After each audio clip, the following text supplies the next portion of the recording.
ನಮಸ್ಕಾರ. ನಾನು ಅಮಿತ್ ಹಿರೇಮಠ್, ರಾಜ್ಯಶಾಸ್ತ್ರದ ಉಪನ್ಯಾಸಕ. ಹಿಂದಿನ ಒಂದು ವಿಡಿಯೋದಲ್ಲಿ ಭಾರತದ ಸಂವಿಧಾನ ವಿಷಯದ ಪಠ್ಯಕ್ರಮದ ಕುರಿತು ಚರ್ಚಿಸಿದ್ದೇನೆ. ಇವತ್ತಿನ ಒಂದು ವಿಡಿಯೋದಲ್ಲಿ ಭಾರತದ ಸಂವಿಧಾನದ ರಚನೆ ಮತ್ತು ಅದರ ತತ್ವಗಳು, chapter first, framing and principles of the constitution. ಈ ಒಂದು ಅಧ್ಯಾಯದಲ್ಲಿ ಬರ್ತಕ್ಕಂತಹ ಮೊದಲನೇ ಅಂಶ ಸಂವಿಧಾನದ ಅರ್ಥ ಮತ್ತು ಮಹತ್ವವನ್ನು ಕುರಿತು ಚರ್ಚಿಸ್ತಾ ಇದ್ದೇನೆ.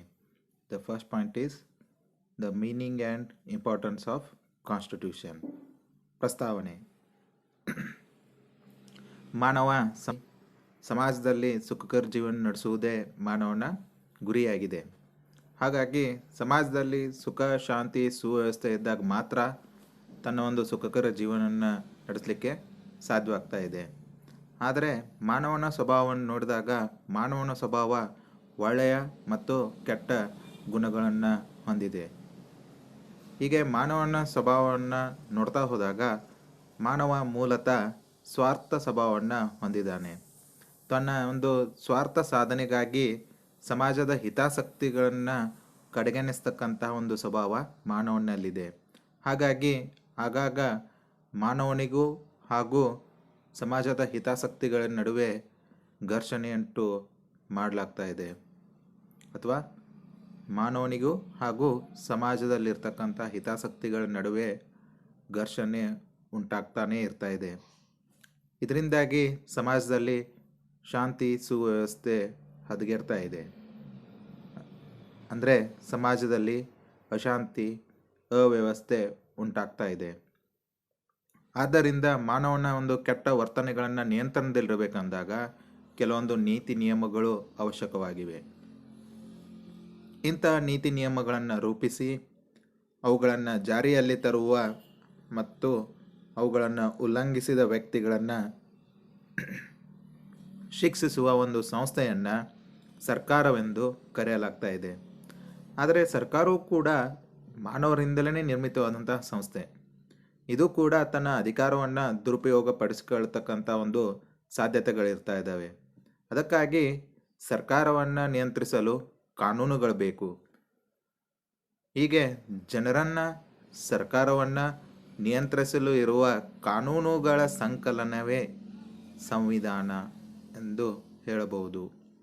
ಹೇಗೆ ಸಮಾಜಕ್ಕೆ ಸರ್ಕಾರದ ಅವಶ್ಯಕತೆ ಇದೆಯೋ ಅದೇ ರೀತಿ ಸಂವಿಧಾನದ ಅವಶ್ಯಕತೆಯೂ ಕೂಡ ಇದೆ. ಆದುದರಿಂದ ಇವತ್ತಿನ ಈ ಆಧುನಿಕ ಪ್ರತಿಯೊಂದು ರಾಷ್ಟ್ರಗಳೆಲ್ಲವೂ ತಮ್ಮದೇ ಆದಂತಹ ಒಂದು ಸಂವಿಧಾನವನ್ನು ಹೊಂದಿವೆ. ಅದಕ್ಕೆ ಕಾರಣ ಅಂತಂದರೆ ಅಲ್ಲಿರ್ತಕ್ಕಂತಹ ಒಂದು ಜನರ ಸ್ವಭಾವವನ್ನು ನಿಯಂತ್ರಿಸುವುದಕ್ಕಾಗಿ.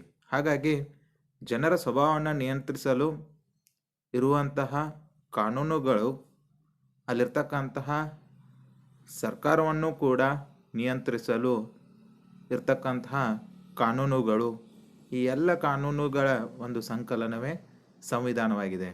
ಹಾಗಾಗಿ ಇಲ್ಲಿ ರಾಜ್ಯಶಾಸ್ತ್ರಜ್ಞ ಆಗಿರ್ತಕ್ಕಂತಹ ಚೆಲ್ಲಿನೆಕ್ ಅನ್ನೋರು ತಮ್ಮ ಒಂದು ಇದರ ಕುರಿತು ಅಭಿಪ್ರಾಯವನ್ನು ವ್ಯಕ್ತಪಡಿಸಿದ್ದಾರೆ. ಅವ್ರ ಪ್ರಕಾರ ಸಂವಿಧಾನವಿಲ್ಲದ ರಾಜ್ಯವೇ ಅಲ್ಲ, ಅದೊಂದು ಅರಾಜಕತ್ವದಿಂದ ಕೂಡಿರ್ತಕ್ಕಂತಹ ರಾಜ್ಯ ಅಂತೇಳಿ ಹೇಳ್ತಾ ಇದ್ದಾರೆ. ಅಂದರೆ ಯಾವ ರಾಜ್ಯದಲ್ಲಿ ಸಂವಿಧಾನ ಇಲ್ಲವೋ ಅದು ರಾಜ್ಯವೇ ಅಲ್ಲ ಅಂತಕ್ಕಂಥ ಅಭಿಪ್ರಾಯವನ್ನು ವ್ಯಕ್ತಪಡಿಸ್ತಾ ಇದ್ದಾರೆ. ಹಾಗಾದರೆ ಸಂವಿಧಾನವಿಲ್ಲದ ರಾಜ್ಯ ಏನಂತ ಹೇಳ್ತಾ ಇದ್ದಾರೆ ಅಂದರೆ ಅರಾಜಕತ್ವದಿಂದ ಕೂಡಿರ್ತಕ್ಕಂತಹ ರಾಜ್ಯ ಅಂತಕ್ಕಂಥ ಅಭಿಪ್ರಾಯವನ್ನು ಇಲ್ಲಿ ರಾಜ್ಯಶಾಸ್ತ್ರಜ್ಞನಾಗಿರ್ತಕ್ಕಂಥ ಜೆಲ್ಲಿನೆಕ್ ಅವರು ವ್ಯಕ್ತಪಡಿಸಿದ್ದಾರೆ. ಇನ್ನು ಸಂವಿಧಾನದ ಅರ್ಥ, ಮೀನಿಂಗ್ ಆಫ್ ದಿ ಕಾನ್ಸ್ಟಿಟ್ಯೂಷನ್. ಈ ಸಂವಿಧಾನವನ್ನು ಮೂಲ ಶಾಸನ, ರಾಜ್ಯಾಂಗ ಘಟನೆ, ರಾಜ್ಯ ನಿಬಂಧನೆ, ರಾಷ್ಟ್ರ ವಿಧಾನ ಅಂತಕ್ಕಂತಹ ಬೇರೆ ಬೇರೆ ಹೆಸರಿನಿಂದ ಅಥವಾ ಬೇರೆ ಬೇರೆ ಶಬ್ದಗಳಿಂದ ಕರೆಯಲಾಗ್ತಾ ಇದೆ. ಈ ಸಂವಿಧಾನ ಅಂತಕ್ಕಂಥ ಪದವನ್ನು ಇಂಗ್ಲೀಷ್ನಲ್ಲಿ ನಾವು ಕಾನ್ಸ್ಟಿಟ್ಯೂಷನ್ ಅಂತಕ್ಕಂತಹ ಪದದ ಕನ್ನಡ ಅನುವಾದ ಪದ ಅಂತೇಳಿ ಹೇಳ್ಬೋದು. ಈ ಕಾನ್ಸ್ಟಿಟ್ಯೂಷನ್ ಅಂತಕ್ಕಂತಹ ಈ ಒಂದು ಇಂಗ್ಲಿಷ್ ಪದ ಇದು ಲ್ಯಾಟಿನ್ ಭಾಷೆಯ ಕಾನ್ಸ್ಟಿಟ್ಯೂಟ್ ಅಂತಕ್ಕಂತಹ ಪದದಿಂದ ಉಗಮಗೊಂಡಿದೆ.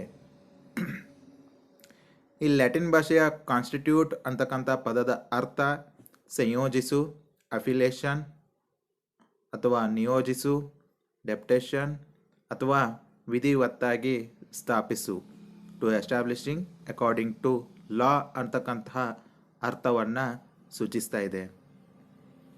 ಈ ಒಂದು ಅರ್ಥದಲ್ಲಿ ಸಂವಿಧಾನವನ್ನು ನೋಡಿದಾಗ ಅಥವಾ ಕಾನ್ಸ್ಟಿಟ್ಯೂಷನ್ ಅಂತಕ್ಕಂಥ ಪದವನ್ನು ನೋಡಿದಾಗ ಇದು ಒಂದು ಸ್ಥಾಪಿತ ವ್ಯವಸ್ಥೆಯನ್ನು ಸೂಚಿಸ್ತಾ ಇದೆ. ಸಂವಿಧಾನ ಅಂತಕ್ಕಂಥದ್ದು ಒಂದು ಸ್ಥಾಪಿತ ವ್ಯವಸ್ಥೆಯನ್ನು ಸೂಚಿಸುತ್ತದೆ. ಅಂದರೆ ಇಲ್ಲಿ ಸರ್ಕಾರದ ರಚನೆ ಆಗಿರ್ಬೋದು, ಅದರ ಅಂಗಗಳ ರಚನೆ ಆಗಿರ್ಬೋದು, ಆ ಸರ್ಕಾರದ ಅಧಿಕಾರ ಆಗಿರ್ಬೋದು, ಅದರ ವ್ಯಾಪ್ತಿ ಆಗಿರ್ಬೋದು, ಹಾಗೂ ಆ ಒಂದು ಸರ್ಕಾರದ ಅಂಗಗಳಾಗಿರ್ತಕ್ಕಂಥ ಶಾಸಕಾಂಗ, ಕಾರ್ಯಾಂಗ, ನ್ಯಾಯಾಂಗ ಈ ಅಂಗಗಳು ಹೊಂದಿರತಕ್ಕಂತಹ ಪರಸ್ಪರ ಸಂಬಂಧಗಳಾಗಿರ್ಬೋದು, ಹಾಗೂ ಸರ್ಕಾರ ಮತ್ತು ಪ್ರಜೆಗಳ ನಡುವಿನ ಸಂಬಂಧಗಳಾಗಿರ್ಬೋದು, ಇವುಗಳನ್ನು ನಿರೂಪಿಸುವ ಮತ್ತು ಅವುಗಳನ್ನು ನಿಯಂತ್ರಿಸುವ ಮೂಲಭೂತ ನಿಯಮಗಳನ್ನು ಸಂವಿಧಾನ ಒಳಗೊಂಡಿರುತ್ತದೆ. ಹಾಗಾಗಿ ಪ್ರತಿಯೊಂದು ರಾಷ್ಟ್ರ ಆಡಳಿತದ ಮೂಲಭೂತ ನಿಯಮಗಳನ್ನು, ಪ್ರಜೆಗಳ ಹಕ್ಕು ಮತ್ತು ಕರ್ತವ್ಯಗಳನ್ನು ಲಿಖಿತ ಮತ್ತು ಅಲಿಖಿತ ದಾಖಲೆಗಳ ಮೂಲಕ ಸ್ಪಷ್ಟಪಡಿಸಿಕೊಂಡಿರ್ತಾ ಇದೆ. ಅದನ್ನೇ ನಾವು ಏನಂತೇಳಿ ಕರಿತಾ ಇದ್ದೇವೆ, ಸಂವಿಧಾನ ಅಂತೇಳಿ ಕರಿತಾ ಇದ್ದೇವೆ. ಇನ್ನು ಬೇರೆ ಬೇರೆ ದೇಶದ ಸಂವಿಧಾನಗಳನ್ನು ನೋಡಿದಾಗ ಈ ಸಂವಿಧಾನವು ಲಿಖಿತ ನಿಯಮಗಳನ್ನು ಅಥವಾ ಸಂಪ್ರದಾಯಗಳನ್ನು ಅಥವಾ ಒಡಂಬಡಿಕೆಗಳ ಜೊತೆಗೆ ನ್ಯಾಯಾಲಯದ ತೀರ್ಪುಗಳಲ್ಲಿ ಅಡಗಿರ್ತಕ್ಕಂತಹ ತತ್ವಗಳನ್ನು ಹಾಗೂ ಅನೇಕ ಶಾಸನಗಳನ್ನು, ಅಲ್ಲಿರ್ತಕ್ಕಂತಹ ಸರ್ಕಾರದ ರಚನೆಯನ್ನು, ಆ ಸರ್ಕಾರದ ಕಾರ್ಯವ್ಯಾಪ್ತಿಯನ್ನು ಮತ್ತು ಆ ದೇಶದಲ್ಲಿರ್ತಕ್ಕಂಥ ಪ್ರಜೆಗಳ ಹಕ್ಕು ಮತ್ತು ಬಾಧ್ಯತೆಗಳನ್ನು ಸೂಚಿಸಿ ನಿಯಂತ್ರಿಸುವಂತಹ ನಿಯಮಗಳನ್ನು ಈ ಸಂವಿಧಾನ ಒಳಗೊಂಡಿರ್ತದೆ. ಇನ್ನು ಸಂವಿಧಾನದ ಕುರಿತು ವ್ಯಾಖ್ಯೆಗಳು. ಇಲ್ಲಿ ಸಂವಿಧಾನ ಅಂತಕ್ಕಂತಹ ಪರಿಕಲ್ಪನೆಯ ಕುರಿತು ಹಲವಾರು ಪಾಶ್ಚಿಮಾತ್ಯ ಹಾಗೂ ಭಾರತೀಯ ರಾಜಕೀಯ ಚಿಂತಕರು ತಮ್ಮದೇ ಆದಂತಹ ಒಂದು ವ್ಯಾಖ್ಯೆಯನ್ನು ವ್ಯಕ್ತಪಡಿಸಿದ್ದಾರೆ. ಅದರಲ್ಲಿ ಮೊದಲನೇದಾಗಿ ಅರಿಸ್ಟಾಟಲ್ನ ಪ್ರಕಾರ, ಇವ್ರ ಪ್ರಕಾರ ಸಂವಿಧಾನವೆಂದರೆ ಒಂದು ರಾಜ್ಯದ ಆಡಳಿತ ಹಾಗೂ ಅಧಿಕಾರವನ್ನು, ಅದರಲ್ಲಿಯೂ ಸಾರ್ವಭೌಮ ಅಧಿಕಾರವನ್ನು, ಒಂದು ರಾಜ್ಯದ ಆಡಳಿತ ಹಾಗೂ ಅಧಿಕಾರವನ್ನು, ಅದರಲ್ಲಿಯೂ ಸಾರ್ವಭೌಮ ಅಧಿಕಾರವನ್ನು ವ್ಯವಸ್ಥಿತಗೊಳಿಸುವುದೇ ಸಂವಿಧಾನ. ಒಂದು ರಾಜ್ಯದ ಆಡಳಿತ ಹೇಗೆ ನಡಿಬೇಕು, ಅದರ ಅಧಿಕಾರ ಹೇಗೆ ನಡಿಬೇಕು, ಅದರಲ್ಲಿನೇ ಸರ್ವಶ್ರೇಷ್ಠ ಅಧಿಕಾರ ಆಗಿರ್ತಕ್ಕಂಥ ಸಾರ್ವಭೌಮ ಅಧಿಕಾರವನ್ನು ವ್ಯವಸ್ಥಿತವಾಗಿ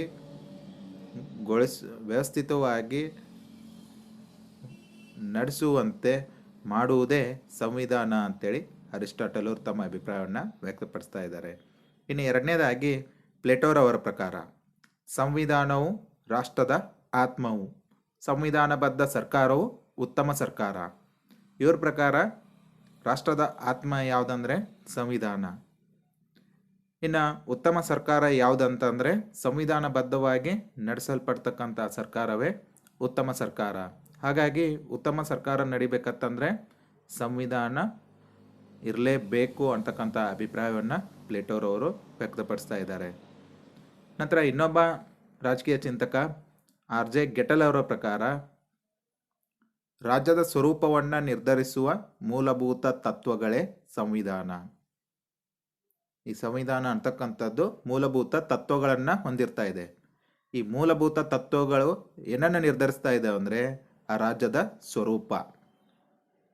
ಹೀಗೆ ರಾಜ್ಯದ ಸ್ವರೂಪವನ್ನು ನಿರ್ಧರಿಸುವ ಮೂಲಭೂತ ತತ್ವಗಳೇ ಸಂವಿಧಾನ ಅಂತಕ್ಕಂಥ ಅಭಿಪ್ರಾಯವನ್ನು ಆರ್.ಜೆ.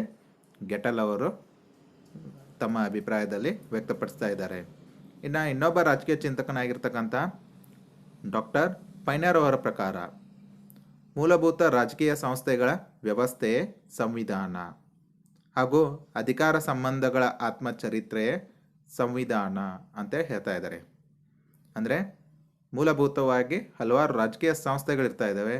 ಆ ಸಂಸ್ಥೆಗಳ ಒಂದು ವ್ಯವಸ್ಥೆಯನ್ನೇ ಸಂವಿಧಾನ ಅಂತಕ್ಕಂಥ ಒಂದು ಅಭಿಪ್ರಾಯವನ್ನು ಡಾಕ್ಟರ್ ಪೈನರ್ ಅವರು ವ್ಯಕ್ತಪಡಿಸಿದ್ದಾರೆ. ಇನ್ನು ಮೆಕ್ಯಾವರ್ ಪ್ರಕಾರ ರಾಜ್ಯವನ್ನು ಆಳುವ ಕಾನೂನುಗಳೇ ಸಂವಿಧಾನ ಅಂತಕ್ಕಂಥ ಅಭಿಪ್ರಾಯವನ್ನು ವ್ಯಕ್ತಪಡಿಸ್ತಾ ಇದ್ದಾರೆ. ಪ್ರತಿಯೊಂದು ರಾಜ್ಯದಲ್ಲಿ ಆ ರಾಜ್ಯವನ್ನು ಆಳಲಿಕ್ಕೆ ಕಾನೂನುಗಳಿರ್ತಾ ಇದ್ದಾವೆ, ನೀತಿ ನಿಯಮಗಳಿರ್ತಾ ಇದ್ದಾವೆ. ಆ ನೀತಿ ನಿಯಮಗಳಾಗಿರ್ಬೋದು ಅಥವಾ ಕಾನೂನುಗಳನ್ನೇ ನಾವೇನಂತ ಹೇಳ್ತಾ ಇದ್ದೇವೆ, ಸಂವಿಧಾನ ಅಂತಕ್ಕಂಥ ಅಭಿಪ್ರಾಯವನ್ನು ಮೆಕ್ಯಾವರ್ ಅವರು ತಮ್ಮ ಒಂದು ಅಭಿಪ್ರಾಯವನ್ನು ವ್ಯಕ್ತಪಡಿಸ್ತಾ ಇದ್ದಾರೆ. ಹೀಗೆ ಇವೆಲ್ಲ ವ್ಯಾಖ್ಯೆಗಳನ್ನು ವಿಶ್ಲೇಷಿಸಿದಾಗ ಸಂವಿಧಾನ ಅಂತಕ್ಕಂಥದ್ದು ರಾಷ್ಟ್ರದ ಪರಮಶ್ರೇಷ್ಠ ಕಾಯ್ದೆ ಅಂತೇಳಿ ಕಂಡು ಬರ್ತಾ ಇದೆ. ಇದಿಷ್ಟು ಸಂವಿಧಾನದ ಕುರಿತು ವಿವಿಧ ಚಿಂತಕರು ನೀಡಿರ್ತಕ್ಕಂತಹ ವ್ಯಾಖ್ಯೆಗಳು. ಇನ್ನು ಸಂವಿಧಾನದ ಮಹತ್ವ. ಮೊದಲನೇದಾಗಿ ಸಂವಿಧಾನದ ನಾವು ರಾಷ್ಟ್ರದ ಸ್ವರೂಪವನ್ನು ತಿಳಿಸ್ತಾ ಇದೆ. ಸಂವಿಧಾನ ಅಂತಕ್ಕಂಥವು ರಾಷ್ಟ್ರದ ಸ್ವರೂಪವನ್ನು ತಿಳಿಸ್ತಾ ಇದೆ. ಅಂದರೆ ಸಂವಿಧಾನದ ಅಂತಕ್ಕಂಥದ್ದನ್ನು ತೆಗೆದುಕೊಂಡು ನೋಡಿದಾಗ, ಆ ಒಂದು ಸಂವಿಧಾನವನ್ನು ನೋಡಿದಾಗ ಆ ರಾಷ್ಟ್ರದ ಸ್ವರೂಪ ಹೇಗಿದೆ ಅನ್ನೋದನ್ನು ತಿಳಿದುಕೊಳ್ಳಲಿಕ್ಕೆ ಇದು ಮಹತ್ವದ್ದಾಗಿದೆ. ಉದಾಹರಣೆಗಾಗಿ ಭಾರತದ ಸಂವಿಧಾನವನ್ನು ತೆಗೆದುಕೊಂಡು ನೋಡಿದಾಗ ಭಾರತದಲ್ಲಿ ಸಂಸದೀಯ ಪ್ರಜಾಪ್ರಭುತ್ವ ವ್ಯವಸ್ಥೆ ಇದೆ. ಅದೇ ರೀತಿ ಅಮೆರಿಕ ಸಂವಿಧಾನವನ್ನು ನೋಡಿದಾಗ ಅಮೆರಿಕ ಸಂವಿಧಾನ ಅಧ್ಯಕ್ಷೀಯ ಮಾದರಿ ಪ್ರಜಾಪ್ರಭುತ್ವವನ್ನು ಹೊಂದಿದೆ. ಹೀಗೆ ವಿವಿಧ ಸಂವಿಧಾನವನ್ನು ನೋಡಿದಾಗ, ಆ ರಾಷ್ಟ್ರದ ಸಂವಿಧಾನವನ್ನು ತೆಗೆದುಕೊಂಡು ನೋಡಿದಾಗ ಆ ರಾಷ್ಟ್ರ ಯಾವ ಸ್ವರೂಪವನ್ನು ಹೊಂದಿದೆ ಅಂತಕ್ಕಂಥದ್ದನ್ನು ತಿಳಿದುಕೊಳ್ಳಲಿಕ್ಕೆ ಮಹತ್ವದ್ದಾಗಿದೆ. ಇನ್ನು ಎರಡನೇದಾಗಿ ಸರ್ಕಾರದ ರಚನೆ ಮತ್ತು ಸರ್ಕಾರದ ವಿವಿಧ ಅಂಗಗಳ ನಡುವೆ ಇರತಕ್ಕಂಥ ಸಂಬಂಧವನ್ನು ತಿಳಿದುಕೊಳ್ಳಲಿಕ್ಕೆ ಸಂವಿಧಾನ ಮಹತ್ವದ್ದಾಗಿದೆ. ಪ್ರತಿಯೊಂದು ದೇಶದ ಸಂವಿಧಾನವನ್ನು ನೋಡಿದಾಗ ಆ ಸರ್ಕಾರ ಹೇಗೆ ರಚನೆ ಆಗ್ತಾ ಇದೆ. ಫಾರ್ ಎಕ್ಸಾಂಪಲ್ ಭಾರತದಲ್ಲಿ ಸಂಸದೀಯ ಪ್ರಜಾಪ್ರಭುತ್ವ ವ್ಯವಸ್ಥೆ ಅಂದಾಗ ಇಲ್ಲಿ ಸರ್ಕಾರ ಹೇಗೆ ರಚನೆಗೊಳ್ತಾ ಇದೆ ಅನ್ನೋದನ್ನು ಆ ಸಂವಿಧಾನದಲ್ಲಿ ನೋಡಿದಾಗ ಗೊತ್ತಾಗ್ತಾ ಇದೆ. ನಂತರ ಸರ್ಕಾರದ ವಿವಿಧ ಅಂಗಗಳ ನಡು, ಇಲ್ಲಿ ಭಾರತದ ಸಂವಿಧಾನ ನೋಡಿದಾಗ 3 ಅಂಗಗಳಿವೆ: ಶಾಸಕಾಂಗ, ಕಾರ್ಯಾಂಗ, ನ್ಯಾಯಾಂಗ. ಈ ಅಂಗಗಳ ನಡುವೆ ಇರ್ತಕ್ಕಂಥ ಸಂಬಂಧಗಳು ಏನು ಅನ್ನೋದನ್ನು ಸಂವಿಧಾನವನ್ನು ಓದಿದಾಗ, ಅದರ ಒಂದು ಮಹತ್ವವನ್ನು ಅರಿತಾಗ ನಮಗೆ ಗೊತ್ತಾಗ್ತಾ ಇದೆ. ಇನ್ನು ಮೂರನೇದಾಗಿ ಸಂವಿಧಾನ ಮೂಲಭೂತ ಕಾಯ್ದೆಯಾಗಿದೆ, ಸರ್ಕಾರವನ್ನು ನಿಯಂತ್ರಿಸಲಿಕ್ಕೆ ಮಹತ್ವದ್ದಾಗಿದೆ. ಪ್ರತಿಯೊಂದು ದೇಶದಲ್ಲಿ ಇರ್ತಕ್ಕಂಥ ಸಂವಿಧಾನ ಎದಕ್ಕೆ ಮಹತ್ವದ್ದಾಗಿದೆ ಅಂದರೆ ಆ ಒಂದು ದೇಶದಲ್ಲಿ ಇರ್ತಕ್ಕಂತಹ ಒಂದು ಸರ್ಕಾರವನ್ನು ನಿಯಂತ್ರಿಸಲಿಕ್ಕೆ. ಫಾರ್ ಎಕ್ಸಾಂಪಲ್ ನಮ್ಮಲ್ಲೇ ರಚನೆಗೊಂಡಿರ್ತಕ್ಕಂತಹ ಕೇಂದ್ರ ಸರ್ಕಾರ ಆಗಿರ್ಬೋದು, ರಾಜ್ಯ ಸರ್ಕಾರಗಳು ಯಾವುದರಿಂದ ನಿಯಂತ್ರಿಸಲ್ಪಡ್ತಾ ಇದ್ದೇವೆ ಅಂದರೆ ಸಂವಿಧಾನದಿಂದ. ಒಂದು ವೇಳೆ ಸಂವಿಧಾನವನ್ನು ಮೀರಿ ಯಾವುದೇ ಒಂದು ಕಾಯ್ದೆಯನ್ನು ಅಲ್ಲಿ ರಚನೆ ಮಾಡಿದಾಗ ಅದನ್ನು ಕಾನೂನು ಬಾಹಿರ ಅಂತಕ್ಕಂಥ ನಿರ್ಣಯವನ್ನು ಸುಪ್ರೀಂ ಕೋರ್ಟ್ ನೀಡ್ತಾ ಇದೆ. ಹಾಗಾಗಿ ಸಂವಿಧಾನ ಮೂಲಭೂತ ಕಾಯ್ದೆಯಾಗಿರ್ತಾ ಇದೆ, ಸರ್ಕಾರವನ್ನು ನಿಯಂತ್ರಿಸುವಲ್ಲಿ ಮಹತ್ವದ್ದಾಗಿದೆ. ನೆಕ್ಸ್ಟ್ ಒನ್, ಪ್ರಜೆಗಳ ಹಕ್ಕುಗಳು ಮತ್ತು ಸ್ವಾತಂತ್ರ್ಯಗಳನ್ನು ತಿಳಿಸುತ್ತದೆ. ಈ ಸಂವಿಧಾನ ಅಂತಕ್ಕಂಥದ್ದು ಆ ರಾಷ್ಟ್ರದಲ್ಲಿರ್ತಕ್ಕಂತಹ ಜನರ ಹಕ್ಕುಗಳು ಯಾವುವು, ಅವರಿಗೆ ಯಾವ ಥರನಾದಂತಹ ಸ್ವಾತಂತ್ರ್ಯಗಳಿವೆ ಅನ್ನೋದನ್ನು ತಿಳಿಸ್ತಾ ಇದೆ. ಇನ್ನು ಕೊನೆಯದಾಗಿ ಸಂವಿಧಾನವು ರಾಜ್ಯದ ಸರ್ಕಾರ ಮತ್ತು ಜನತೆಯ ಸಂಬಂಧವನ್ನು ತಿಳಿಸುವಲ್ಲಿ ಮಹತ್ವದ್ದಾಗಿದೆ. ಪ್ರತಿಯೊಂದು ದೇಶದ ಸಂವಿಧಾನವನ್ನು ನೋಡಿದಾಗ ಅಲ್ಲಿ ಯಾವ ಥರನಾಗಿ ಸರ್ಕಾರ ರಚನೆ ಆಗ್ತಾ ಇದೆ ಮತ್ತು ಸರ್ಕಾರ ಜನಪರವಾಗಿ ಹೇಗೆ ಆಡಳಿತವನ್ನು ನಡೆಸಬೇಕು, ಹಾಗಾಗಿ ಜನತೆ ಮತ್ತು ಸರ್ಕಾರದ ನಡುವೆ ಯಾವ ಥರನಾಗಿ ಸಂಬಂಧವನ್ನು ಬೆಸೀತದೆ ಅಂತಕ್ಕಂತಹ ಒಂದು ಸಂಬಂಧವನ್ನು ತಿಳಿದುಕೊಳ್ಳಲಿಕ್ಕೆ ಈ ಸಂವಿಧಾನ ಮಹತ್ವದ್ದಾಗಿದೆ. ಇದಿಷ್ಟು ಸಂವಿಧಾನದ ಅರ್ಥ ಮತ್ತು ಮಹತ್ವ. ಮುಂದಿನ ಒಂದು ವಿಡಿಯೋದಲ್ಲಿ ಮುಂದಿನ ಒಂದು ಅಂಶವನ್ನು ಚರ್ಚಿಸ್ತಾ ಇದ್ದೇನೆ. ನಮಸ್ಕಾರ.